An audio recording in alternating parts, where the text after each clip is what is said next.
welcome to another edition of College Football Corner. Let me get the banner going for that music real quick. Hoping Randy's going to make it in. I haven't heard from him this morning. I know it is New Year's Day, which is the day after New Year's Eve. Don't think he was out burning the town down, mainly because there's a 10 o'clock curfew in the state of Ohio anyways. So hopefully it's just some technical difficulty and he's going to pop in here as we get started. But if not, hopefully everything's okay. So in all seriousness, hope all is well with him and his family. So we will get going and hopefully he joins us. So this is the 2021 edition. And of course, this is a championship, if you will, semifinal day. We got 4 really big bowl games to talk about. But first, take care of a little work. If you're watching on YouTube, please do a subscribe and click the bell for notifications if you haven't done that before, as well as if you're watching on Facebook, either live or on demand for either one. Give us a follow and a like on Facebook so you can keep abreast of all the things we're doing here on the Fledge Entertainment Network. Yesterday we did an astronomy show for what's going to be in the night sky for naked eye and binocular viewing for the month of January. Hopefully have another interesting people episode coming up on Sunday with a gentleman named Dan, who is a former guard of the Tomb of the Unknown Soldier. If you're into U.S. history, military at all, you're definitely going to want to listen and watch this. It's excellent that if you know anything about the Tomb of the Unknown Soldier, and if you don't know very little about it, if you do, tune in to learn more. It's a fascinating entity. So the work that those guys do as guards is pretty intense, but it's to work to say the least. So anyways, food truck showcases are going to start coming up here in this new year, as well as more interviews and other ideas that as I get them, thinking about doing some Bitcoin cryptocurrency shows. It looks like Randy just popped in, so don't know if he wants me to bring him in yet. Do you want to go in, or he's got to give me a thumbs down right now. He's getting things ready, so I'll wait to bring him in. So he'll be in here shortly. I can see him though. Give me a thumbs up when you're ready there, buddy. Okay, he's still got a thumbs down. Okay. So I'm not going to bring him in yet, but we're going to be talking about 4 big games today. Georgia and Cincinnati, Auburn, Northwestern, and then, of course, the semifinals of Notre Dame, Alabama, and Ohio State and Clemson. And then also some of the topics. We'll give him a thumbs up. Let me see. I'm going to bring him in. All right, I'm going to bring you in. Are you in? He's there, but I don't hear him. Do not hear him. Here How about now? I can hear you now. Can you hear me? Yeah. All right, excellent. I was telling everybody we might have to send a search party out for you, but in all seriousness, we were hoping everything was fine and you were healthy and everything was okay. So you must have really brought in the new year, or got rid of the old one. I guess maybe that's more like it. Yeah, I was up and ready to go at 9 o'clock, but then I realized we wasn't on, so I laid back down, and fell asleep. So, how you feeling today? I'm feeling okay. How about you? Good. I'm feeling good. I got to bed about 2 o'clock. Woke up about 6:30. So, got my 4.5 hours in. So I feel good. So, were you able to hear anything before you came on live? Probably not. No, I wasn't. Okay, I just want to make sure. So basically, the giveaway. Bruce Porter was the winner of the $10 McDonald's gift card. So I think he mentioned that he's not able to eat it, but I'm sure he'll be able to find somebody that could eat those. Can I point to myself? No. Yeah. So we'll make sure we get that card to him. I think you know who he is personally, so we'll make sure we get that to him. And he can use it for himself, maybe get some drinks or give it to somebody else. So congratulations to Bruce Porter on being the only one that entered the contest. You were smart. Another guy I know said, man, I should have entered. I didn't think I'd get it right. I said, it didn't matter. Bruce got them all wrong. He still won. So, Four big games today. Four nice games, I think. Georgia and Cincinnati, I think, is interesting. A lot of people are interested if Cincinnati, how they're going to look up against Georgia. Georgia, I don't think, has many opt outs. They're looking to build on to next year. They're cruising, wishing they probably started JT Daniels a little earlier in the season, maybe. I don't know. So, and then, of course, Auburn, Northwestern. Gus Malzahn's not there. Obviously, Northwestern was a tough out for Ohio State in the Big Ten championship game, so we can get a little gauge of how nice they are, look compared to an SEC team. Then, of course, we got the big ones: Notre Dame and Alabama, Ohio State and Clemson. So let's get right into them. And, yeah, well, first of all, before we get into the games today, what did you think about Oklahoma and Florida? I mean, I know I saw a bunch of posts, you and some friends going back and forth on that. I certainly tuned in expecting to see a shootout, and it's like, oh, Oklahoma showed up, Florida didn't. But when you're without your four top receiving players, that's gonna make things a little difficult on such a short week. They only had 3 days of practice because they had Christmas off and stuff. So, what do you think about that game? Well, I mean, I thought, I thought it was going to be a pretty good game, but I wasn't really surprised when I seen how many people had opted out for Florida.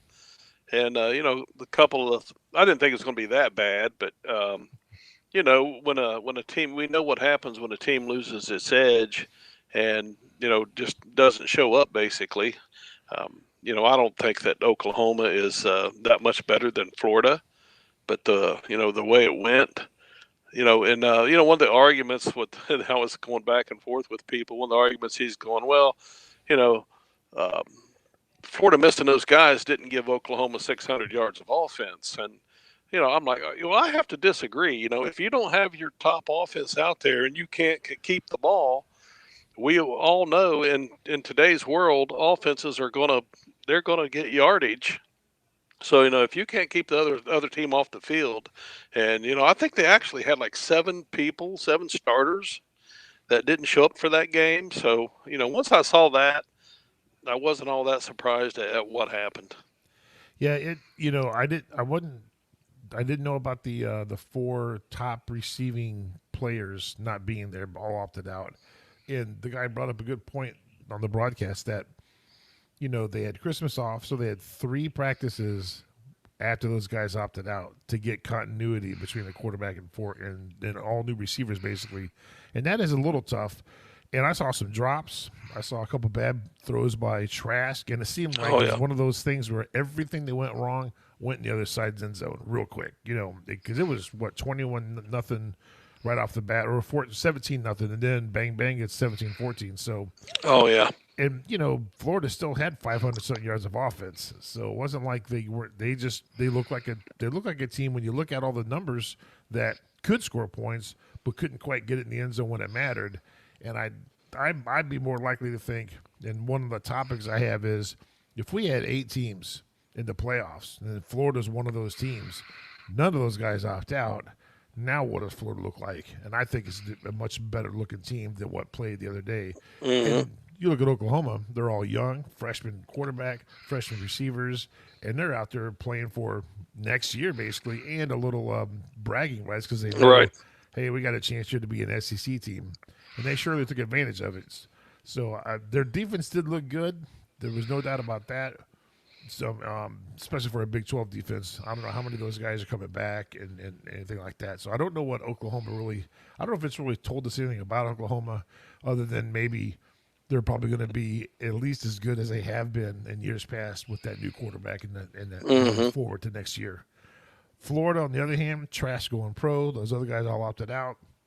It's almost an LSU type situation, except they didn't win the national championship this year, where they're going to be rebuilding. Now that big 6'5", 230-pound Richardson quarterback looks nice, and I think Emory Jones is going to start over him next year. But he's not as big as that quarterback behind him, so he might be looking behind him in the lineup starting spring ball. That's for sure. Right. So so yeah, let's get into the games today. We got Georgia and Cincinnati. I'm really interested in this game. I think Georgia is a much better team than what they played this year most of the time. And like we always talk about, momentum kills, certain things kills when you can't get off the field on third down or when you can't stay on the field on third down. They had a lot of problems earlier in the year, but this team is still loaded with talent, and they've got great running ability, and they've seemed like they found their quarterback. UC is an interesting team. Luke Fickle has that team rolling. They're playing their best football since he's been there, the best season that school's ever had. And everything is rolling up snake eyes and just, for the Bearcats. And now this is the big test. This is like a Super Bowl to them. And I don't see Georgia taking this game lightly because they didn't get into the SEC championship game. So this really could be an interesting game. How do you see it? Yeah, well, hopefully it'll be an interesting game, and Georgia will show up. Um, I think that well, obviously Georgia has the higher recruits, probably better players. But Cincinnati has a little chip on their shoulder and much to prove, much like Oklahoma did. So I'm like you. I think it could very well be a interesting game, and I hope that it is. That I mean, if Georgia shows up to play, oops, sorry about that. I'm not in my normal seat today, so I've got all kinds of problems going on here. But if Georgia shows up to play, I don't think they'll have any problem. But we've seen many times in the past, and that's one of the topics to talk about a little bit is you know meaningless bowl games and people we kind of talked earlier opting out of these games, and it really just takes away from the fans who are really looking forward to a great matchup. But hopefully we won't be disappointed with this game. Yeah, I certainly agree. I think this game has got all the makings of being a good game, with the exception of if Georgia just rolls them, and they could, because like you said, they are a more 4 or 5 star loaded team, deeper talent, and they could outlast them. It could get away from Cincinnati. I hope it doesn't. Not for anybody's sake. I don't have any money in the game or anything, but I hope it's a good game. I'd like to see UC really show up, even if they don't win. Let's say they just keep it close and they play a great game for 4 quarters, which I think they can. Because I think I would like to see, and I mentioned it in the little notes that I shared with you. If we got 8 teams in, and we say, hey, look, we really want to give the group of 5 not just one seat, give them a couple seats at this thing. Whether you got to go to 10 teams and have some buys, or just 8 teams, 4-4 or something like that, or 5-3, and then the independent sprinkled in. Even if they get beat, at least they get beat on the field versus get beat in some boardroom in Texas where they're talking about who they think the best 4 teams are. Because are we really even surprised that we have Alabama, Notre Dame, Clemson, and Ohio State? Is that a surprise to you at all? Is this what we thought we were going to be? Probably. Well, we knew it was coming down to either Texas A&M or Notre Dame. So, yeah, I mean the Final Four is not a surprise. And if you look from the very beginning and year after year, we see the same top 5, 6 teams that are always vying for those 4 spots.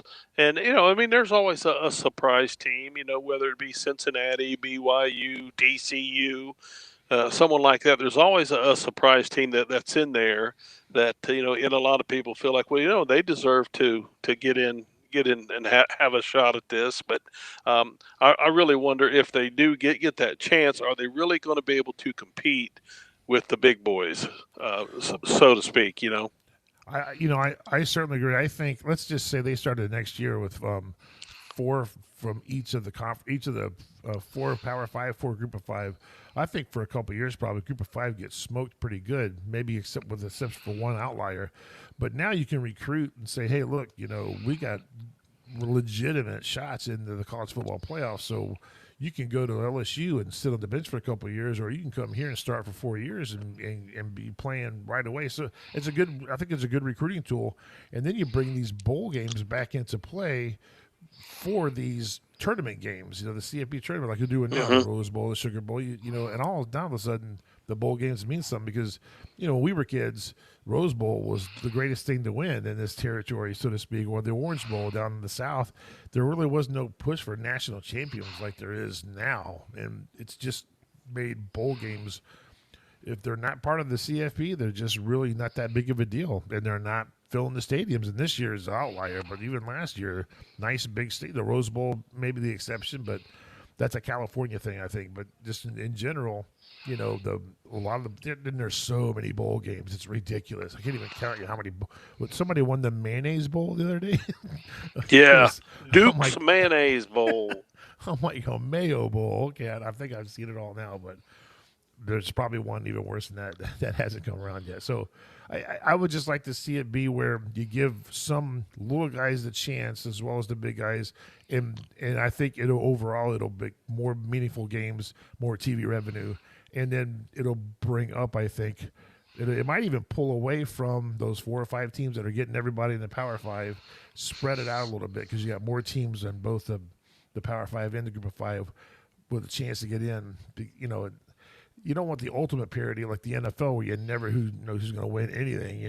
But it's nice to have somewhat of a dynasty, but it's really lopsided ever since this thing started. And they've said that the BCS, the 7 years of the CFP have been exactly what the BCS would have had in top 4. So what have we really gained by getting this CFP? It's just the same thing as the BCS was, and everybody hated that. Right. Yeah, and you make a great point in the fact that if that was the case, some of these 4 and 5 star athletes would have a bigger option rather than going to Alabama, Ohio State, Clemson, Georgia.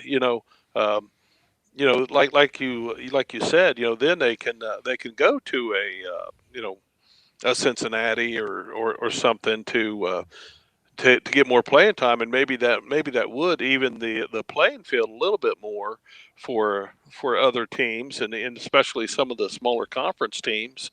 But yeah, I mean that's a very good point. I never really thought about that, but that would certainly change things and probably open things up, much better. It is because the way it is right now, your 4 and 5 star athletes. I mean, for the most part, they're going to go to 5 or 6 schools, Yeah. and that's just, I mean, that's just the way it is right now. Oh yeah, there's no doubt. But outside of an outlier that just wants to go to his dad's school alma mater, yeah, they're all going. Heck, there was a 5-star lineman in the state of Ohio that went to Clemson because he felt like Clemson was the better place to be, and that's when you're picking one major over another major. Now you're really seeing that it's not about playing; it's about winning championships. Exactly. And It's about getting to the next level. getting in the NFL, exactly. Yeah, the championships in the NFL, maybe more, not so much championships as much as big programs, big TV, and those teams, SEC teams especially, are all sending tons of guys to the NFL. And some Big Ten teams are, but not nearly as many as the SEC is. And then, SEC probably for sure sends more as a conference than anybody does in the last 10 years, without a doubt. So, but I do. I got a frog in my throat. Kind of like Buffalo. That college of Buffalo has had some really good football teams over the last decade. They've sent a few guys to the pros. One of them, I think, is that outstanding lineman that was at the Raiders and ended up going to Chicago. I can't think of his name. Miles Garrett, I think. But I Hmm. think it's so. Those schools like that, great coaching, great tradition. Now all of a sudden they can pull a few more 5 stars in because somebody can. Hey, I'm from Buffalo, but I want to go to Clemson. But now if I go to Buffalo, still got a legitimate shot, at being on TV and getting for championships and getting the NFL and stuff. So I think it would broaden that net over a few years and make things a lot more interesting. I don't think it's going to be like 16 versus 1 in the college where it happens once in a lifetime. I think it would be a little more often that one of those teams could pull off a victory. As an Ohio State fan, I can tell you right now, if they played Cincinnati, it might be an interesting football game just because the way they've played. Now, it doesn't mean they can't play better, but they need to play better. So Right. yeah, I think we both agree this could be, and probably will be a really good game to watch. So we're definitely looking forward to it. I think it's a 1:00 start, and also at 1:00 is Auburn and Northwestern. And as a Big Ten fan, this might be the most uninteresting game of the day, even though it's fairly interesting. With Auburn without Gus Malzahn, how much different they're going to look. I think it's the interim coach, offensive coordinator, that's going to run the show. So it shouldn't be that much different on what's going to happen on the field, other than win one for Gus. But Northwestern's a tough out. That's the kind of team right there. They don't recruit 4 and 5 star players much. They recruit guys that Fitzgerald likes, and he puts good teams on the field, and they're tough to beat. So this could be an interesting game, but I don't see it being really high scoring. What do you think? No, I don't think it'll be a high scoring game either. And like you just said, the thing with Auburn, they have the intern coach, and a new guy's just sitting there waiting to come in. As soon as this game's done, basically, Right. he takes over. So, how do the players respond? How does the coaching staff? Got another phone call. The There same you go. guy, the same guy calls me every time I'm on this show. I don't know. Tell them to get on the show and do the comments. Yeah, man, get on the show and talk to me. Yeah, But yeah, exactly. but anyways, I mean, how the coaching staff responds to that, because I'm sure some of these coaches are thinking, well, when this is done, I'm probably not even going to be here. So, um, hopefully you think that they would that they would give everything that they had here and show up. Auburn has been really bad in the past when they go to a bowl game, and I keep using the word meaningless bowl game, because I mean essentially that's what they really are. I mean, other than money. They bring money to the university. It doesn't mean a whole lot, and I think everybody's looking forward to well, what's going to happen next year. I'm getting out of here. I'm graduating. I plan on going to the NFL, whatever it may be. So Auburn has a whole lot going on. New coach coming in. You know, players maybe possibly transferring. Who knows what all's going to happen there? But it's kind of like the same as the other game that we just talked about. You hope that both teams show up and bring their game, and we get to see a good competitive game, SEC versus the Big Ten.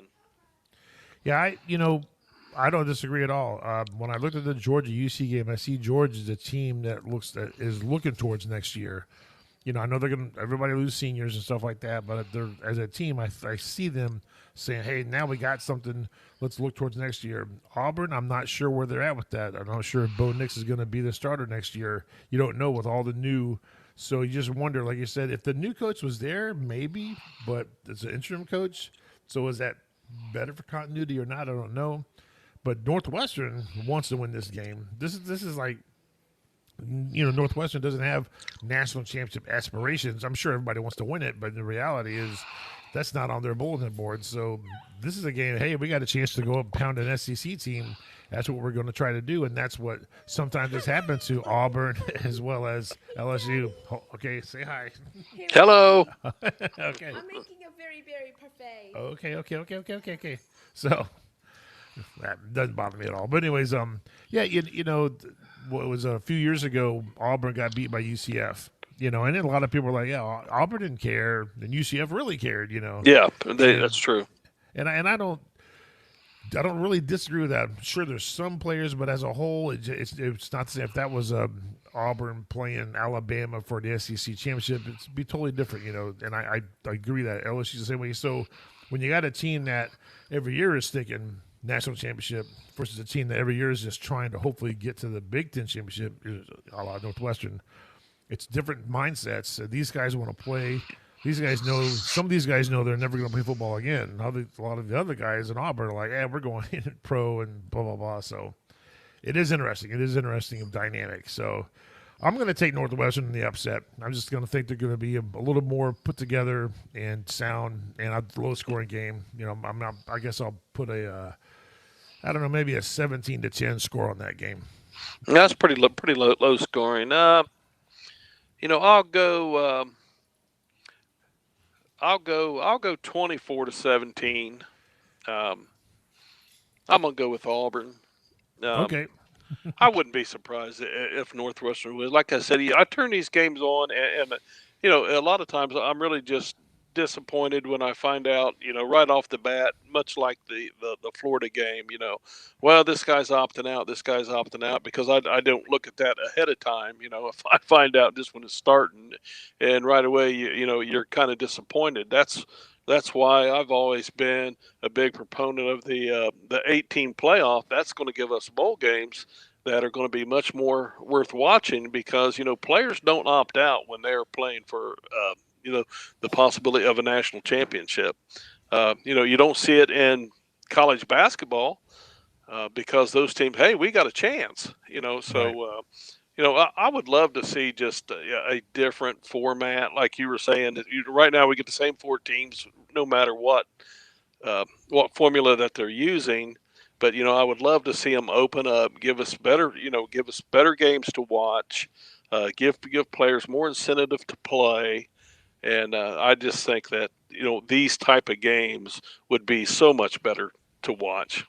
Um, I completely agree.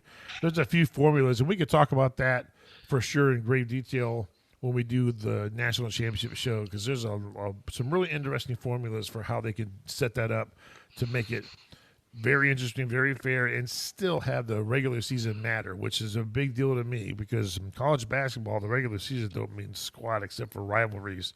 College football, the regular season counts, and we want to keep it that way. I'm sure you feel the same way. Right. Oh yeah, absolutely.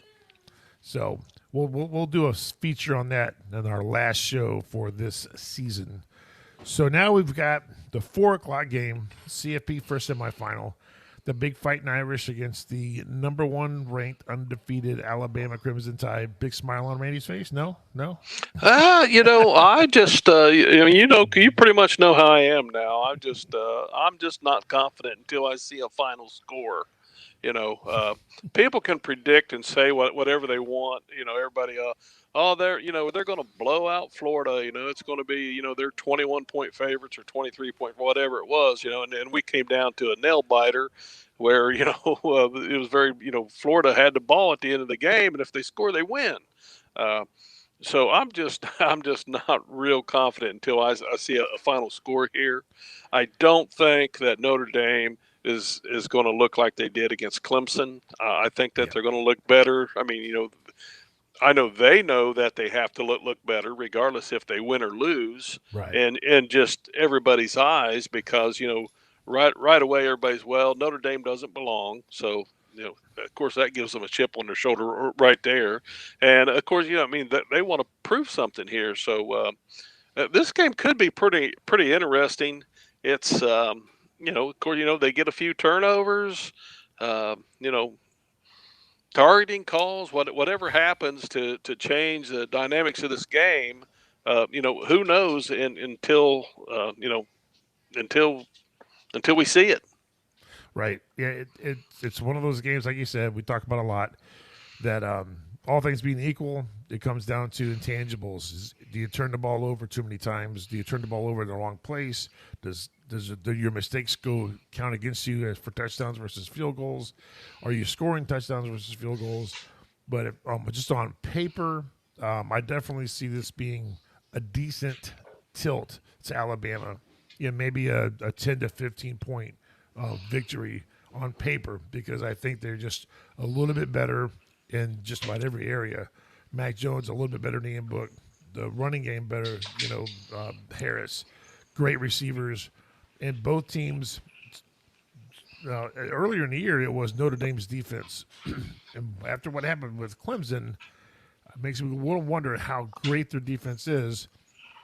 So, I'm not saying they're bad, but are they really as great as everybody thought they were? I know Alabama doesn't have that defense that they're used to having in the past, but nobody does this year at all. So, you got to watch the game. That's what makes them interesting, because we don't know is there going to be a turnover, a tip ball goes in the guy's hands and goes and pick six. I mean, flubs, things that aren't forced mistakes. They're just mistakes that happen.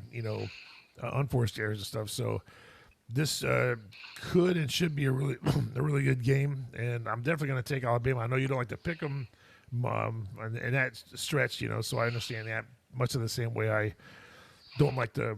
I never bet on the teams that I care about. so, Right. Yeah, I mean, so I'm just like I said, that's just my nature. On something that I'm passionate about and really care about, I'm just not a believer until I see an end result. And this one, I just you just don't know. Like I said, I mean Notre Dame comes with everything to prove. Of course, I mean Alabama. I mean it's a playoff game for them to get to national championship, and that's what they're there for every year. right. So obviously, obviously they're going to show up. So, but I don't think you're going to see a Clemson Notre Dame type game that we saw, uh, you know, a week ago or 2 weeks ago, whenever it was. I don't think we're going to see that. I think we're going to see a much better game. Yeah, I completely agree. I definitely think Notre Dame has something to prove as a school with their history from the BCS and the CFP history against Alabama. That was a BCS game, I believe, and then just in general, playing better versus the last time they were on the field. So, in the ACC championship game, Alabama. One thing I like about this game is, to my knowledge, I haven't seen anything in the news like we've seen with Dabo Swinney and all that with Ohio State, him ranking them 11th, putting bulletin board material up. You don't see anybody from Alabama giving Notre Dame bulletin board material or vice versa. These guys are just playing it straight. They're going to put it on the field and let it be decided out there, which I like. So Alabama wasn't there last year. We all, hey, man, they were there every year. They weren't. Last year it was Hmm. LSU. The year before it was them and Clemson. So these guys weren't there last year, so they're hungry. And I think that's just a little bit of the difference. I don't think Alabama is playing ahead of themselves. They're playing great football. They know they got a great team in front of them. So barring weird plays, I think this game's going to Alabama. And I know you want it to go at Alabama. Personally, from a show standpoint, we definitely want the Alabama Buckeye, 1-2 here on January 11th. That'd be awesome from a standpoint of this show, being Buckeye and Bama fans. So we move over to the Buckeyes and Clemson rematch. Happened last year. Buckeyes 16-0 second quarter. Targeting 2 plays later, touchdown. Trevor Lawrence becomes Superman, puts the S on his chest, runs for a 60-yard TD, and then they can't stop Travis Etienne, and the Buckeyes get a scoop and score called back. It's just, momentum with it ended up being 29-23. Ohio State threw an interception trying to go ahead in the end zone. It was a great game. It was a great game. It was a horrible game to lose.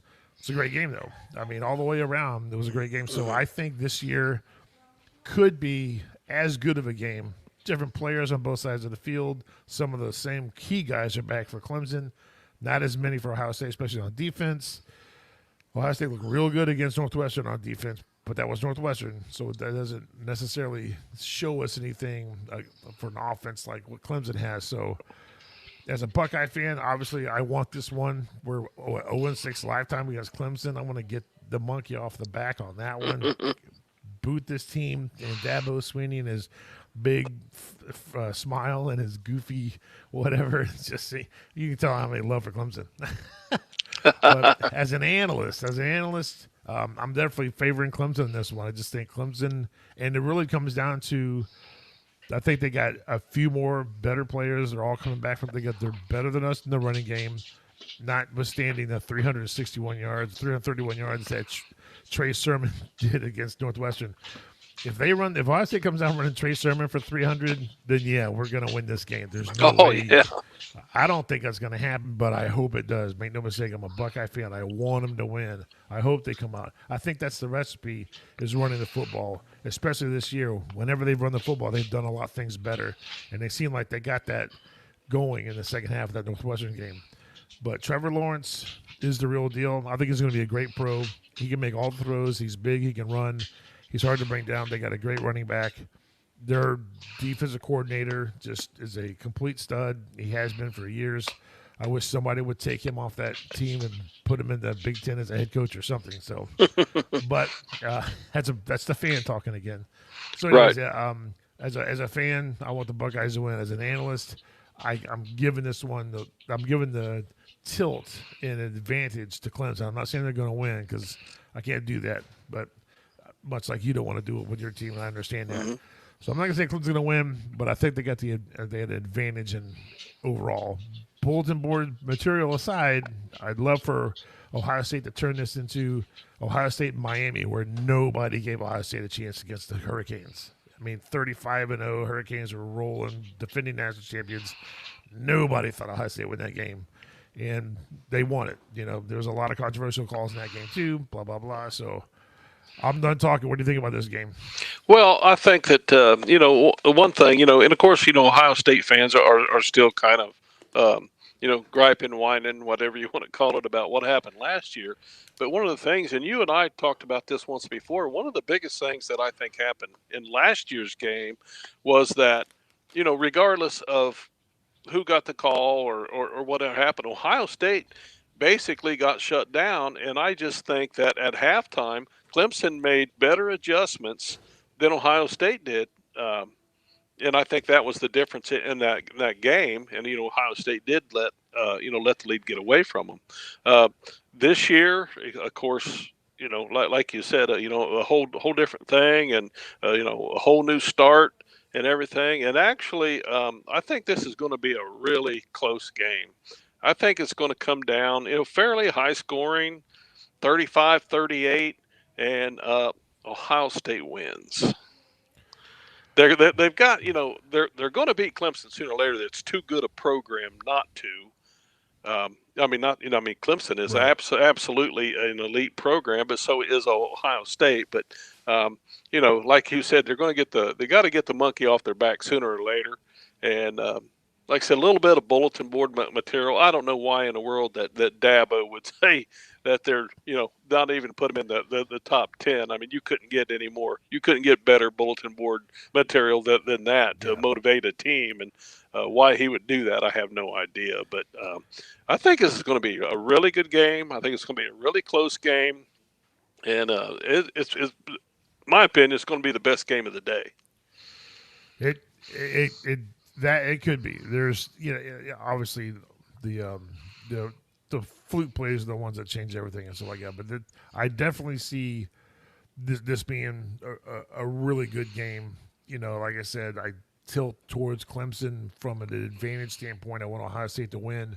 How can Ohio State win this game? I think a lot like the first half last year. When you look at the stats from last year's game, different players obviously, but just in general, how can you beat this team? Because it's the same team on offense almost that came back from Clemson, and that is keep them off the field. Dobbins had like 160-something yards in that game. He had some big runs too, which give him chunks of yards. NCN didn't even have 100 yards, but when he got the ball, he put it in the end zone because he was just that good. So big plays hurt Ohio State last year. The targeting was a huge play. It was a momentum swing play, but they still didn't put any points on the board. What put points on the board was 2 plays later when they threw it over the head of the guy that replaced Wade. That guy's got to make that play. Somebody's got to make that play. We all know in college, pass interference is only a 15-yard penalty, so that's what you got to do. Right? It's not a spot foul. So, run the football and play great defense. Obviously, Clemson's going to make these teams are too good to get blown out. They really are. All of these teams. That's why I was surprised Clemson blew out Notre Dame like they did. I think all these teams are just too good to be blown out. So when you get leads, you can expect that team to come back and make adjustments. So, and I agree with you. The second half adjustments that Clemson made, Ohio State couldn't answer, and yet they still were close to winning. They had a chance in the end. Wasn't blown out. So Clemson got back in that game, got control of it, and held on to it. And did what they had to do to win. I think when we had one point, we had them in a good spot, and they had to go the length of the field, and they did in 4 plays. It's like, that's a so just got to watch the big plays. Don't give them up. Play hard. It's a 4-quarter game. I think this could be a great game. I hope Notre Dame Alabama is a great game. If it's not, it's going to be an Alabama blowout. I just don't see anybody blowing out Alabama. That's for sure. So, but we're definitely hoping for Ohio State Alabama on January 11th. That'd be an interesting show for us to do. Yeah. The one thing, if there's a difference maker in this game, obviously it's Trevor Lawrence. I truly believe he is he's the best quarterback in the nation, and we know what a difference maker that he is in the Notre Dame game. From Oh the yeah. first time that they played to the second time. So I mean, this guy, he can do a lot of things. Um, he brings a lot to the table. One of the things that kind of amazes me about this guy is how fast he is. The fact that nobody can catch him, because there's no way you look at this guy and think, he's going to run away from us. But he manages to make things happen. He's that type of player. So if there's a difference maker in this game, it's him. So if Ohio State can at least contain him, and like I said, maybe get a turnover here or there, or a call, or whatever it may be. But either way, I think it's going to be a great game, and like I said, very very close, and you'll be happy to hear that Ohio State wins and in the last 3 seconds of the game. So now you have the whole scoop. So there you go. Randy said it. It's the gospel, especially in college football. I Yeah, I really, as a purist, I hope I see a lot of Trey Sermon. I see a lot of 100 plus, maybe a 200-yard game, because I love us old school guys. As much as the passing game is beautiful, we love to grind it out, pound it out, defensive championships. Running game. Woody Hayes is up there going, run the football, run the football. So Yeah, punch a guy on the sideline. Oh, did I say yeah, that? yeah. Did Well, I it is say that Clemson. out loud? It is Clemson. He probably That's what is I saying said. that. Yeah. So let me see here. Do we some final thoughts? I know we talked about we'll get into, we've been going on a little long here, so the next show we do, we'll definitely have a nice segment on what can a 8 team or more than 4. There's a couple layouts for that. What can it look like, and we'll break it down and show why we both agree it should get bigger, and maybe we can decide on they can help them out on how big they should make it, so make college football the best it can be for all the teams that have a legitimate good chance and opportunity to win a national championship, not just people that are recruiting 4 and 5 star players, which is, like you said, it's like 4 or 5 teams. Right. So you're I think I saw you're going to a buddy's house today to watch the games. Well, I got to, that, or I got to kind of find a way to stream this thing. I don't have ESPN. I hate that channel, by the way. But yeah, I got to find a way to make it. And every good game's on ESPN today. I was disappointed to find that out. But yeah, one way or another, I can watch it. I've watched Alabama games before that's been on ESPN. I just have to sit here with my iPad and watch them. And it's a whole lot easier to throw around and scream at than in the TV. So hopefully my iPad will survive the day. Got a padded case for it. Well, I better put one of those life things on it. Yeah, there you go. Well, enjoy the games. I'm sure we'll be talking off and on as they happen, when the great weird plays happen, which they always do, or the weird, what team is ahead of another one and what's going on, and we didn't see it this way, and blah blah. So it always makes for a great day. Yeah, absolutely. And I want to wish everybody a happy New Year. Hopefully this year is is much better and brighter for everyone than what we've been through in this last year with all the COVID and everything that people's been through with jobs and everything else. So we just want to wish everybody a healthy and happy New Year. Absolutely. Ring in the new year as much as we are kicking out the old year. That's for sure. And we'll definitely ditto what you were saying. Everybody stay healthy and be safe. And health and financially, we hope 2021 is a lot better than 2020 ended up being. So this time last year, nobody had a clue what was coming down the pike. So No kidding. Who knows what's next? So right. Okay, we're going to call it this time. We'll thank you all for tuning in on Facebook and YouTube. Mine's a blank here. So enjoy the day, enjoy the day of college football, and we will see you back here. We will do this show probably Sunday, the day before the national championship game, just because we both work on Mondays and stuff like that. So we'll kick it in sometime Sunday afternoon. We'll let everybody know when our college final game is going to be for this season. Sound good? Sounds good. Okay, thanks everybody for tuning in, and we will see you next time.